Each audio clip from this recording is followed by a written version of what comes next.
नमस्कार प्यारे विद्यार्थियों, आज हम पहुंच चुके हैं जेट केमिस्ट्री के लेक्चर नंबर 16 में। ठीक है, इससे प्रीवियस वाले लेक्चर में हमने क्वांटम जो संख्याएं हैं उनके बारे में डिटेल से लगभग सवा घंटे का हमने वीडियो बनाया है। ठीक है ना, पूरी बातें आपको मैंने डिटेल से बताई हैं, बिल्कुल जैसे ऑफलाइन क्लास में आप पढ़ते हो उसी तरीके से सारा वीडियो रिकॉर्ड किया है। और आज मैं उससे रिलेटेड कुछ क्वेश्चन लेके आया हूँ जो प्रीवियस कहीं ना कहीं किसी ना किसी एग्जाम में पूछे गए हैं, आपके लिए भी इंपॉर्टेंट है। अब आपको करना क्या है कि अगर आपने प्रीवियस वाला लेक्चर नहीं देखा तो पहले आप उसको देखिए, उसको देखने के बाद आप इन क्वेश्चनों को ट्राई कीजिए, चुटकियों में आपसे हल होंगे। ठीक है, चलते हैं क्वेश्चन के ऊपर और पहले क्वेश्चन को देखते हैं। चलिए, 3D ऑर्बिटल दे रखा है आपको, 3D कक्षक दे रखा है और 3D कक्षक में इलेक्ट्रॉन है और इस 3D कक्षक के इलेक्ट्रॉन के लिए आपको चारों क्वांटम संख्याएं बतानी है। ठीक है, 3D कक्षक है तो सबसे पहले आप आंसर में क्या करोगे, 3D कक्षक। और मैंने आपको बताया जो आगे आगे दे रखा है वो किसका मान है, मुख्य क्वांटम संख्या का।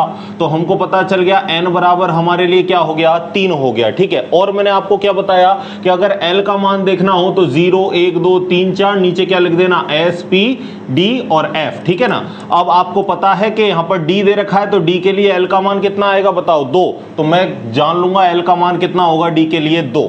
और m का मान कितना होता है, आपको पता है कि सर चुंबकीय क्वांटम संख्या m का मान -L 0 से लेके कहां तक होता है, +L तक होता है। यानी अगर L का मान 2 है, अगर L का मान 2 है तो -2 से कहां तक जाएंगे हम, +2 तक। ठीक है, यानी m के क्या क्या मान हो सकते हैं, -2 हो सकता है, -1 हो सकता है, 0 हो सकता है, +1 हो सकता है, +2 हो सकता है। ठीक है, बात करते हैं s की। और इलेक्ट्रॉन होगा तो या तो उसका क्या होगा, +½ होगा, या तो उसका क्या होगा, +½ होगा, या क्या होगा इलेक्ट्रॉन का, -½ होगा। ठीक है, चक्रण क्वांटम संख्या ये हम जान सकते हैं 3D ऑर्बिटल के लिए। तो अब आप देखो n बराबर आपको 3 चाहिए तो n बराबर तो सब में 3 3 दे रखा है तो यहां से तो मिलेगा नहीं। L बराबर आपको क्या चाहिए, 2 चाहिए तो यहां देखो L बराबर 0 दे रखा है यानी ये ऑप्शन कट गया। L बराबर 1 दे रखा है, ये ऑप्शन भी कट गया। L बराबर 3 दे रखा है, ये ऑप्शन भी कट गया। और ये तो वैसे ही कट जाता, n और L का मान कभी भी समान नहीं होता, n और L का मान समान नहीं होता, L का मान हमेशा n से कैसा होता है, कम होता है। ठीक है, तो आपको एक ही ऑप्शन मिल रहा है, n बराबर 3 और L बराबर 2, तो यही सही होगा हमारा। समझ गए ना। और आगे देख लो, m बराबर क्या दे रखा है, 0, बिल्कुल 0 हो सकता है, +1 भी हो सकता है, -1 भी हो सकता है। +-1 का मतलब क्या है, +1 -1। ठीक है, +-2 का मतलब क्या है, +2 -2। तो आपको पता है +2 भी हो सकता है, -2 भी हो सकता है, +1 भी हो सकता है, -1 भी हो सकता है। समझ गए बात को। तो ऑप्शन कौन सा होगा, ऑप्शन सी। ठीक है, चलिए नेक्स्ट क्वेश्चन को पढ़िए आप एक बार। नेक्स्ट क्वेश्चन जेट 2012 और इससे रिलेटेड 2019, 2018, 15, 16 ये मानो लगातार पूछता ही रहता है। मेरी तरफ से आप इसको बोनस में ले लो, आपको एग्जैक्ट यहां से क्वेश्चन मिल जाएगा। मैंने एक ही क्वेश्चन में तीनों को डाल दिया, आपको किसी एक क्वेश्चन को भी पूछ सकता है। जैसे मुख्य, द्विगंशी तथा चुंबकीय क्वांटम संख्याएं किसको बताती हैं, तो आपको पता है मुख्य क्वांटम संख्या किसको बताती है, आकार को। किसको बताती है, आकार, ऊर्जा स्तर को। तो मुख्य क्वांटम संख्या बताएगी आकार को। अब आपको पहले आकृति दे रखा है, मतलब पहला ऑप्शन तो कट गया, इनमें से कोई नहीं तो इसको अभी देख लेंगे पहले। नेक्स्ट देखते हैं, आकार आकार मिल रहा है यानी ऑप्शन बी हो सकता है या सी हो सकता है। आगे चलते हैं, द्विगंशी क्वांटम संख्या। द्विगंशी क्वांटम संख्या किसको बताती है, आकृति को बताती है। तो आकृति आपको मिल रहा है ऑप्शन बी में। सेकंड वाले सी में क्या मिल रहा है, विन्यास, तो ये सी ऑप्शन कट गया। ठीक है, और आपको पता है कि आगे चुंबकीय क्वांटम संख्या किसको बताती है, त्रिविम अभिविन्यास को बताती है। कक्षकों की संख्या का निर्धारण भी हम इससे करते हैं। ठीक है, तो चुंबकीय क्वांटम संख्या किसको बताती है, अभिविन्यास, विन्यास, त्रिविम विन्यास, कुछ भी आ जाए, विन्यास शब्द पकड़ के बैठ जाना। विन्यास किसको, विन्यास जो है वो कौन बताता है, चुंबकीय क्वांटम संख्या। ठीक है, और आगे चले तो यहां पर आपको ऑप्शन मिल गया आकार, आकृति, विन्यास। ठीक है, अब यहां से 2018 इस तरीके से कैसे क्वेश्चन पूछा कि निम्न में से कौन सी क्वांटम संख्या त्रिविम अभिविन्यास को बताती है, तो त्रिविम अभिविन्यास को चुंबकीय क्वांटम संख्या बताती है। निम्न में से द्विगंशी क्वांटम संख्या किसको बताएगी, तो सीधा सीधा समझ जाना, आकृति को बताएगी। मुख्य क्वांटम संख्या बताती है ऊर्जा स्तर को, या आप क्या कह सकते हो, आकार को बताती है। समझ गए बात को। यानी एक क्वेश्चन में यहां पर 3 क्वेश्चन समाहित हैं, किसी भी तरीके से पूछा जा सकता है। आगे चलते हैं, नेक्स्ट चलते हैं जेट 2018 में।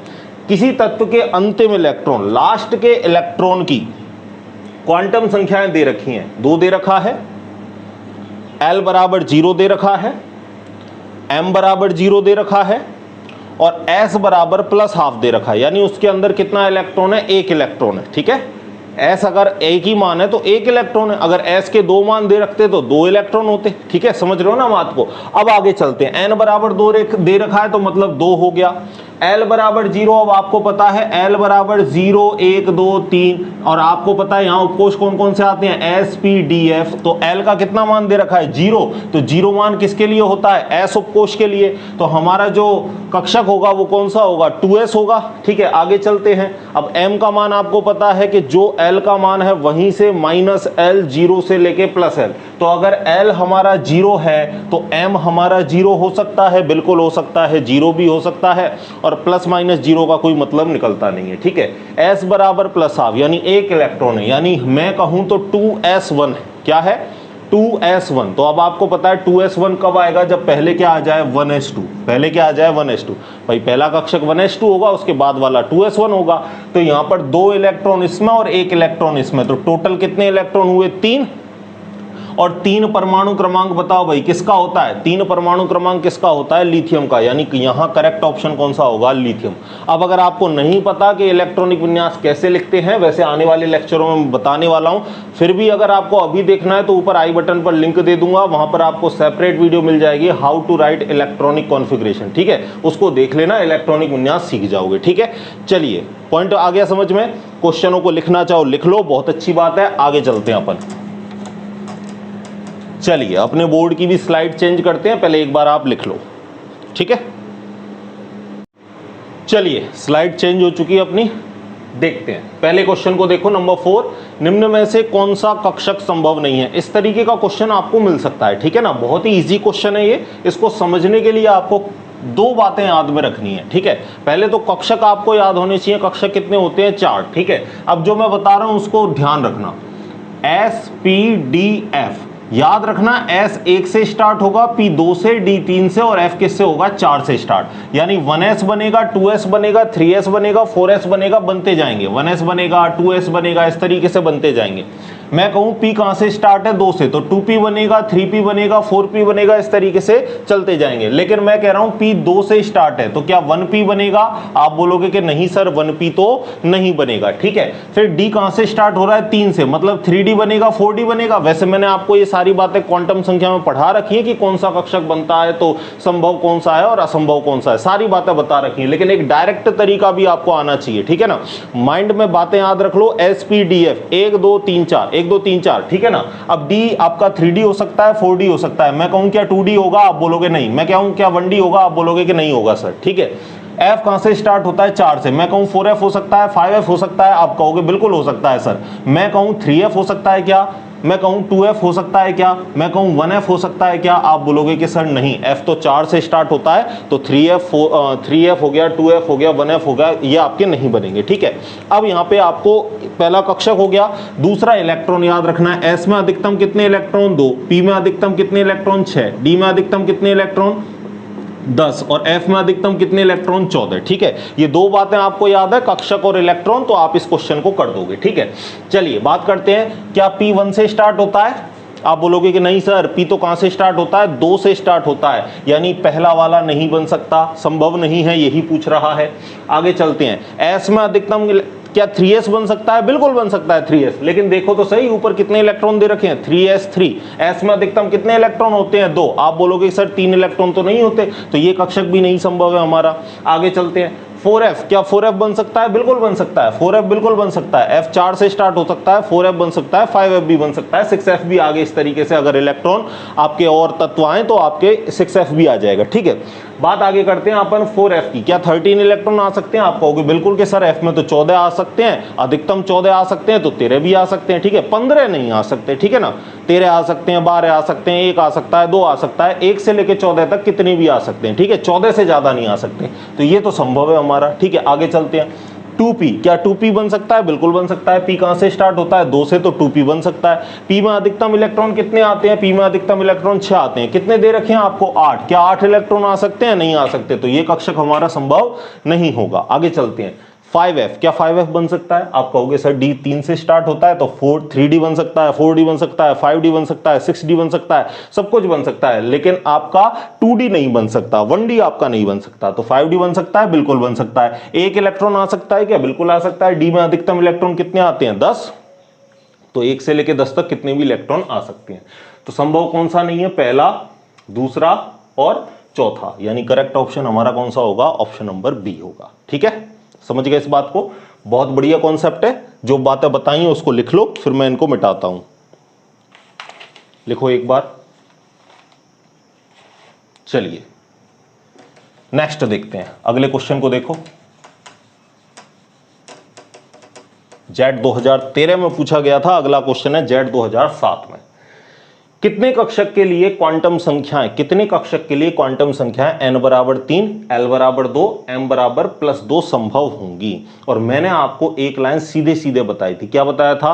कि जब भी कक्षक पूछे कितने कक्षक संभव होंगे, कितने कक्षक संभव होंगे, तो सीधा m के मान देख लो। m के जितने मान दे रखे हैं उतने ही कक्षक संभव होंगे। यहां m के कितने मान दे रखे हैं? केवल एक। अरे इस +2 को देख के 2 मान मत समझना, मैं बोल रहा हूं कितने मान दे रखे हैं, एक ही दे रखा है ना +2, ऐसे तो नहीं दे रखा। अगर ऐसे देता कि +2 +1 तो कितने मान दे रखे होते? 2। ऐसे दे देता वो कि +1 +2 0 तो कितने मान दे रखे? 3 मान दे रखे। तो यहां कितना मान दे रखा है? m का 1 मान दे रखा है, तो कक्षक भी कितना बनेगा? एक कक्षक संभव होगा, यानी यहां ऑप्शन कौन सा होगा? 1। अगर m के वो 2 मान दे देता कि +2 -2 तो कितने कक्षक? 2। m के 5 मान दे देता कि +2 -1 0 +1 -2 तो कक्षक भी कितने बनते? 5 बनते। ठीक है, जितने m के मान उतने ही कक्षक, बात याद रखना। चलिए बात करते हैं छठवें क्वेश्चन की। छठवें क्वेश्चन को पढ़ो एक बार। यदि सबसे बाहरी कक्षा की क्वांटम संख्याएं n बराबर 3, l बराबर 2, m बराबर 0 है तो संभावित परमाणुविक संख्याएं हैं। ठीक है, इस क्वेश्चन को एक बार आप देखो, करने की कोशिश करो, फिर मैं बताता हूं। पढ़ लिया? चलें आगे देखना। ठीक है, अब आपको सबसे बाहरी कक्षा बोली है, यानी आउटर ऑर्बिटल, आउटर ऑर्बिट आपसे पूछ रहा है। ठीक है, क्वांटम संख्या इसने दे रखी है 3, l बराबर 0, m बराबर 0। तो पहले इनसे तो कक्षक लिख लो। n बराबर 3 दे रखा है, 3 ले लिया हमने। l बराबर 0, l आपको पता है क्या होता है? 0 1 2 3 4। ठीक है, यानी s p d f आगे और आ जाएगा तो g।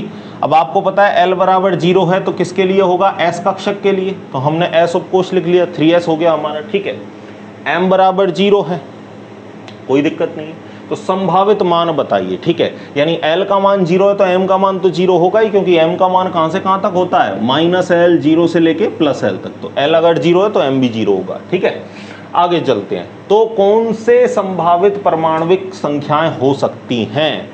अब मुझे बताओ, 3s आ गया। कौन आ गया भाई? 3s आ गया। तो 3s से पहले कौन आ जाता है मुझे बताओ। अब यहाँ पर है ना, थोड़ा सा आपको इलेक्ट्रॉनिक विन्यास के बारे में जानकारी होनी चाहिए। इलेक्ट्रॉनिक विन्यास आना ही चाहिए, वीडियो देख लेना। वैसे मैं बताने वाला हूँ, इससे अगले लेक्चर में मैं आपको इलेक्ट्रॉनिक विन्यास ही बताऊंगा, लेकिन कोरिलेट करके दिया है। देखो, अकेला क्वांटम संख्या नहीं पूछी, क्वांटम संख्या को इलेक्ट्रॉनिक विन्यास के साथ मिला के क्वेश्चन आपको दिया है। ठीक है ना, तो इलेक्ट्रॉनिक विन्यास आपको उसकी जानकारी होनी ही चाहिए, नेसेसरी है, ABCD है। केमिस्ट्री पढ़नी है, इलेक्ट्रॉनिक विन्यास पहली कहानी है, आना ही चाहिए। ठीक है, चलिए बात करते हैं। तो 3s है आपका। तो देखो, अगर मैं विन्यास लिखूं आपका तो पहले 1s आता है, शर्मा, 2s, शर्मा शर्मा प्रसाद शर्मा, फिर आता है आपका 2p और फिर आता है आपका 3s। ठीक है, यानी 1s के बाद 2s, 2s के बाद 2p और फिर कौन आता है? 3s। s में अधिकतम इलेक्ट्रॉन कितने होते हैं? 2। p में अधिकतम इलेक्ट्रॉन कितने होते हैं? 6।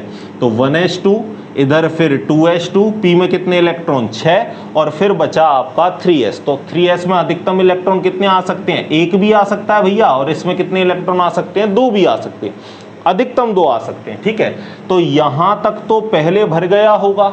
अरे हमको कक्षक कौन सा दिया है उसने? 3s। सबसे बाहर वाला कौन सा है? 3s। सबसे बाहर वाला कौन सा है? 3s। तो इससे पहले के ये सारे भर गए होंगे। और यहां हम देखें तो 2 और 2 कितने हुए? 4। 4 और 6 कितने हुए? 10। यानी 10 यहां पर परमाणु क्रमांक भर गए होंगे।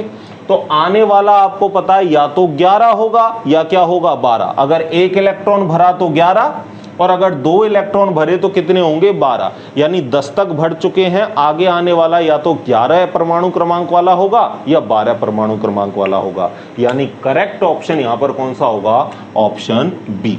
ठीक है, आईसीआर ने पूछा है, बढ़िया क्वेश्चन है। ठीक है, कॉन्सेप्ट क्लियर करने वाला क्वेश्चन है। नेक्स्ट देखते हैं आईसीआर जो 2010 में पूछा है। ठीक है, समझ गए इस क्वेश्चन को, चलिए आगे चलते हैं।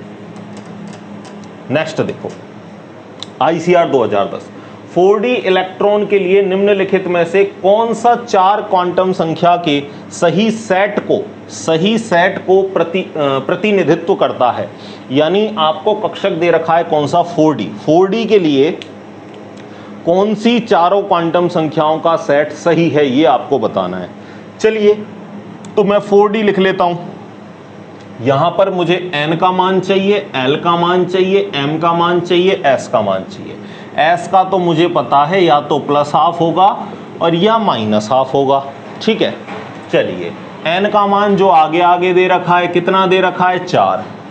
d का मान हमें मतलब l का मान चाहिए, तो l का मैंने आपको बताया 0 1 2 3 s p d f, तो d है तो l का मान कितना होगा, 2 होगा। ठीक है, आगे चलते हैं। m का मान कैसा होता है भैया, m का मान होता है -l 0 से लेके +l तक। तो अगर l का मान 2 है तो ±2 होगा, ±1 होगा, 0 होगा, -2 -1 0 +1 +2, यहां तक मान जाएंगे। ठीक है, और s का +½ होगा या -½ होगा। अब ये जिसमें मिल रहा है उसको सही कर लो। 4 और 3 ये तो पहले ही गलत हो गया। l का कितना मान चाहिए भाई, 2 चाहिए। l का कितना मान आना चाहिए, 2। ये भी 4 और 3 ये तो पहले ही गलत हो गया। l का मान कितना चाहिए था, यहाँ पर 2 चाहिए था।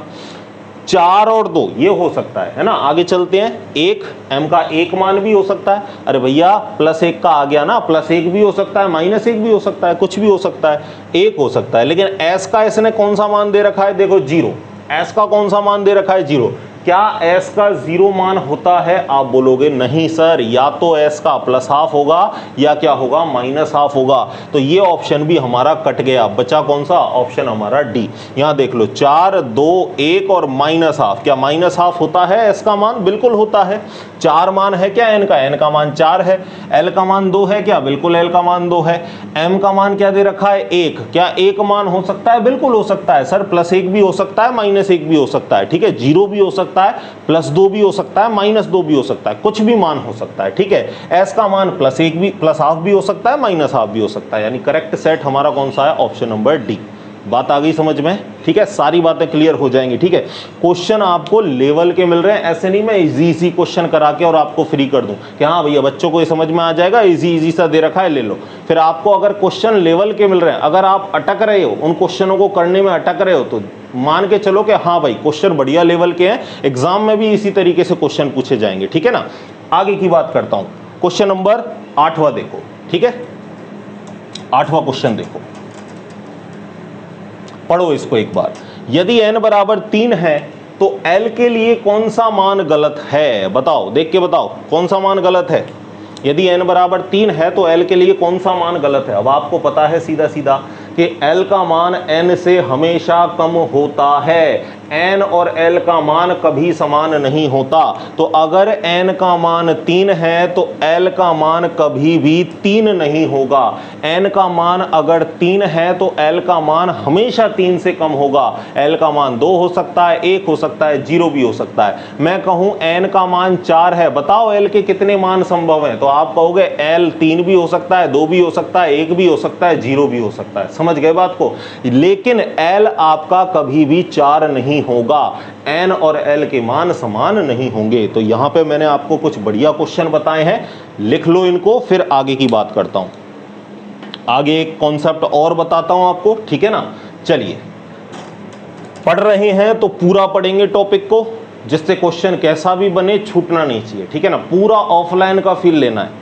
ऐसा नहीं कि मैं आपको बस थोड़ी थोड़ी ट्रिक बता के थोड़ा ऊपर ऊपर का बताते एक शॉर्ट में खत्म करो पूरे लेक्चर को। पढ़िए परमाणु क्रमांक को एक ही उसमें, ठीक है ना, ऐसे नहीं करेंगे। परमाणु संरचना एक ही वीडियो में खत्म कर लोगे। कुछ ट्रिक, कुछ क्वेश्चन बन भी जाएंगे, मैं ऐसे नहीं कह रहा कि नहीं बनेंगे, कुछ क्वेश्चन बन भी जाएंगे, लेकिन पूरे क्वेश्चन नहीं बनेंगे। हर तरीके का क्वेश्चन नहीं बनेगा। हर तरीके का क्वेश्चन करना है तो पूरा मटेरियल पढ़ना पड़ेगा। ठीक है, चलिए बात करते हैं आगे की। लिख लिया होगा आपने ये सब। नहीं लिखा तो वीडियो को आप पॉज करो, वीडियो को रोक लिया करो बीच में और सारी बातें लिख लिया करो, ठीक है।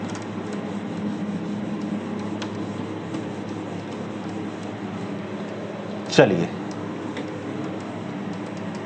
आगे चलते हैं। चलिए देखिए, अब क्वेश्चन ऐसे आपको बनता है कि n बराबर 3 के लिए अधिकतम इलेक्ट्रॉनों की संख्या क्या होगी, ठीक है ना। इस तरीके से आपको क्वेश्चन बन जाता है, l का कोई मान दे देता है और बोल देता है आपसे उपकोषों में अधिकतम इलेक्ट्रॉनों की संख्या बताओ। अब बच्चों के दिमाग में ना कई बार ये कोश, उपकोष और कक्षक इनको लेकर भी भ्रम हो जाता है, तो इस चीज को आप समझ लेना। कोश बराबर तो क्या है, जो n का मान दे रखा हो। कोश का मतलब क्या है, जो n का मान दे रखा हो, यानी 1 2 3 4 या आपको जैसे k l m n ये मान जो दे रखे हैं, ये तो क्या होता है आपका कोश। अब बात करता हूं उपकोष की, ठीक है। इसको हम शेल बोल सकते हैं, ऑर्बिट बोल सकते हैं, ठीक है। उपकोष को हम क्या बोल सकते हैं, सब शेल बोल सकते हैं या सब ऑर्बिट बोल सकते हैं, बात एक ही है। उपकोष कौन कौन से होते हैं, S P D और F, ये आपके होते हैं उपकोष, ठीक है। S P D F ये आपके क्या होते हैं, उपकोष। बात करते हैं हम अब कक्षकों की, ठीक है। तो आप सभी को पता है S में कितने कक्षक होते हैं, 1। P में कितने कक्षक होते हैं, 3 में भी कौन से, PX PY और कौन से, PZ। D की बात करूं तो कितने होते हैं, 5, DXY DYZ DZX DX² - Y² और DZ²। तो कहने का मतलब ये क्या है, आपके कक्षक हैं, ठीक है। ये आपके क्या है भाई, कक्षक है। जैसे 1s हो गया, 2s हो गया, ये PX PY PZ DXY DYZ DZX X² - Y² DZ², ये क्या है, आपके कक्षक हैं, ठीक है। तो कोश, उपकोष, कक्षक, तीनों में अंतर समझ में आ गया, ठीक है। अब बात करता हूं आपको कि किस तरीके से एग्जाम में क्वेश्चन बनेगा आपके लिए, है ना। चलिए बात करते हैं।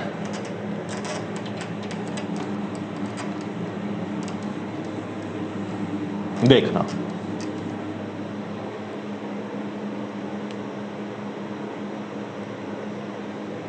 पहली चीज, nth मुख्य ऊर्जा स्तर में उपकोषों की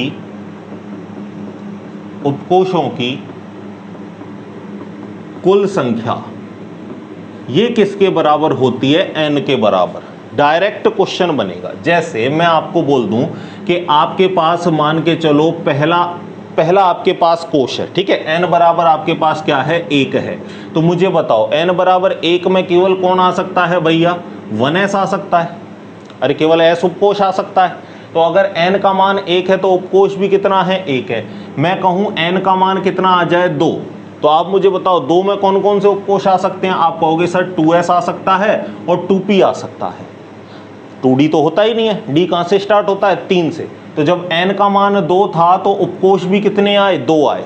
मैं कह दूं n का मान कितना है, 3, तो उपकोष कितने होंगे। आप कहोगे कि सर 3 है, तो 3 में 3s बन सकता है, 3p बन सकता है, 3d भी बन सकता है। क्या 3f होता है, अभी अभी बताया, नहीं होता, ठीक है। f कहां से स्टार्ट होता है, 4 से स्टार्ट होता है। तो यानी जब n का मान 3 था तो उपकोष भी कितने थे, 3 थे।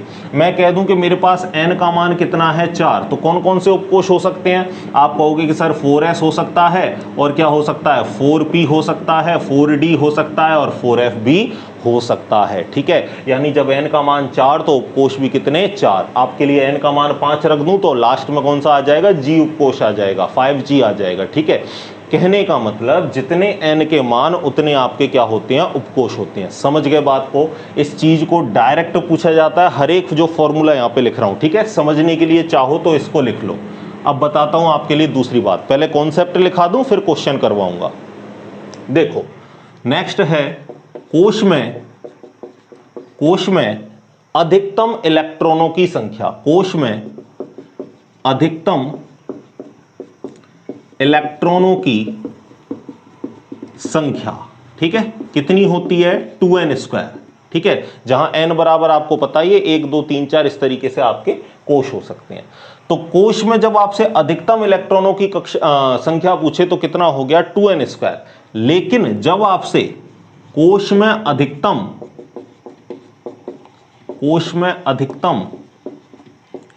कक्षकों की संख्या पूछे, कक्षकों की संख्या पूछे तो आपको पता है जितने इलेक्ट्रॉन होते हैं उससे आधे क्या होते हैं, कक्षक।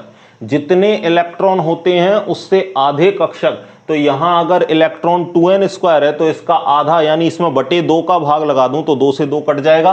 कहने का मतलब अधिकतम कक्षकों की संख्या का फॉर्मूला क्या आएगा, n² आएगा। ठीक है, 3 बातें हो गई। अब चौथी बात देखो, उपकोष में अगर आपसे अधिकतम इलेक्ट्रॉनों की संख्या पूछ ले, उपकोष में अधिकतम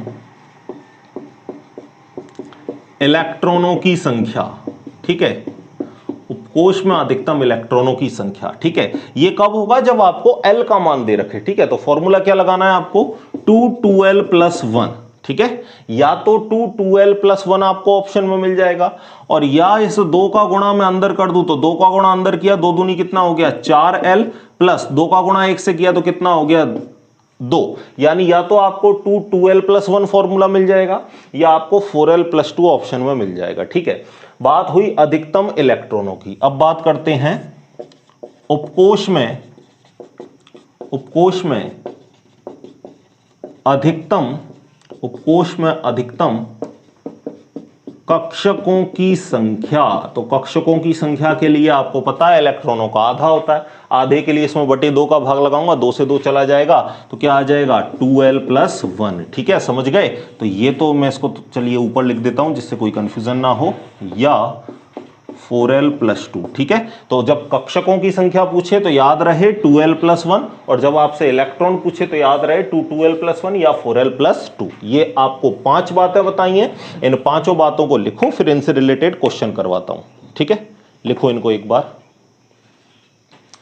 चलिए मिटा दूं, ये क्वेश्चन आपसे डायरेक्ट पूछा जाएगा। कैसे पूछा जाएगा मैंने आपको बता दिया। डायरेक्ट पूछे कि nth मुख्य ऊर्जा स्तर में उपकोषों की कुल संख्या होगी, ऑप्शन देगा आपको n, second 2n², n², 2l+1। तो करेक्ट ऑप्शन कौन सा होगा, n के बराबर। ठीक है, चलिए,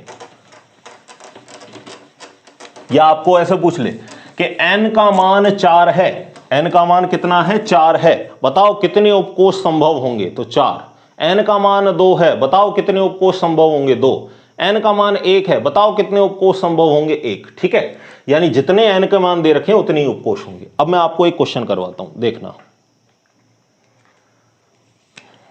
क्वेश्चन देखो, n बराबर 3 हेतु अधिकतम इलेक्ट्रॉन व कक्षक की संख्या। ठीक है, देखना, पहले तो मैं इलेक्ट्रॉन की निकालता हूं यहां, फिर यहां निकालूंगा मैं किसकी, कक्षक की, ऑर्बिटल की। चलिए, इलेक्ट्रॉन का फॉर्मूला आपको पता है, n का मान दे रखा है तो इलेक्ट्रॉन अधिकतम कितने होते हैं 2n², और कक्षक आपको पता है आधे होंगे यानी n²। ठीक है, n का मान कितना दे रखा है 3, तो 2 3 का स्क्वायर, 3 तिया कितने होते हैं भैया, यहां 3 का गुणा 2 से मत कर देना कि 3 दूनी 6, यहां 3 का स्क्वायर है, यानी यहां क्या है 2 गुणा 3 गुणा 3, 3 तिया कितने हुए 9, 9 दूनी कितने हुए, इलेक्ट्रॉन मैक्सिमम हुए कितने 18। ठीक है, बात करते हैं n² की, तो 3 का स्क्वायर आपको पता है 3 तिया कितने हो गए 9, तो कक्षक कितने होंगे 9, मैक्सिमम इलेक्ट्रॉन कितने होंगे 18। ठीक है, क्योंकि एक कक्षक में अधिकतम इलेक्ट्रॉन कितने आ सकते हैं 2, तो 9 कक्षक में अधिकतम इलेक्ट्रॉन कितने आ सकते हैं 18। ठीक है, चलिए, और इसको और मैं आपको एक्सप्लेन करता हूं। n बराबर कितना दे रखा है 3, तो मुझे बताओ कौन कौन से आपके उपकोष बन सकते हैं। n बराबर 3 दे रखा है, कौन कौन से उपकोष बन सकते हैं। आप कहोगे कि सर 3s बन सकता है, 3p बन सकता है और 3d बन सकता है। क्या 3f बन सकता है, नहीं बन सकता। ठीक है, और s में अधिकतम कितने इलेक्ट्रॉन होते हैं 2, p में अधिकतम इलेक्ट्रॉन कितने होते हैं 6। ठीक है, d में अधिकतम इलेक्ट्रॉन कितने होते हैं 10, जोड़ लो 2 और 6 8, 8 और 10 कितने इलेक्ट्रॉन हुए मैक्सिमम 18। कक्षक देखने हैं, चलिए कक्षक देख लेते हैं। s में अधिकतम, s में कक्षक कितने होते हैं 1, p में कक्षक कितने होते हैं 3, d में कक्षक कितने होते हैं 5, जोड़ लो 4 और 5 कितने हुए, 4 और 5 कितने हुए 9, तो कक्षक 9 हो गए, इलेक्ट्रॉन 18 हो गए। आपको कैसे भी समझ में आए, आप फॉर्मूले से करना चाहो फॉर्मूले से कर लो, थोड़ा सा और ज्यादा नॉलेज है इस तरीके से कर लो। ठीक है, चलिए आगे चलें। अब देखो L का मान देकर आपको एक क्वेश्चन देता हूं। ठीक है, अब ऐसे मैं आपको घनेर क्वेश्चन दे दूं, n बराबर 2 का मान दे दूं, चलिए एक होमवर्क के तौर पर मैं आपको लास्ट में दूंगा। ठीक है, ऐसे क्वेश्चन कई बार पूछे हैं, जेट ने भी पूछे हैं, ICR ने भी पूछे हैं।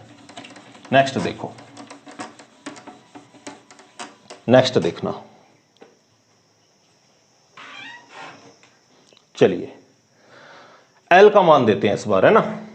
देखो क्वेश्चन देखो, एल बराबर 3 हेतु अधिकतम इलेक्ट्रॉन व कक्षकों की संख्या बताइए। ठीक है, अधिकतम इलेक्ट्रॉन और अधिकतम कितने आपके कक्षक हो सकते हैं वो आपको बताना है। तो इलेक्ट्रॉन के लिए आपको पता है फॉर्मूला क्या लगाना है, 4l+2, और कक्षक के लिए क्या लगाना है भैया, 2l+1, यही लगाना है।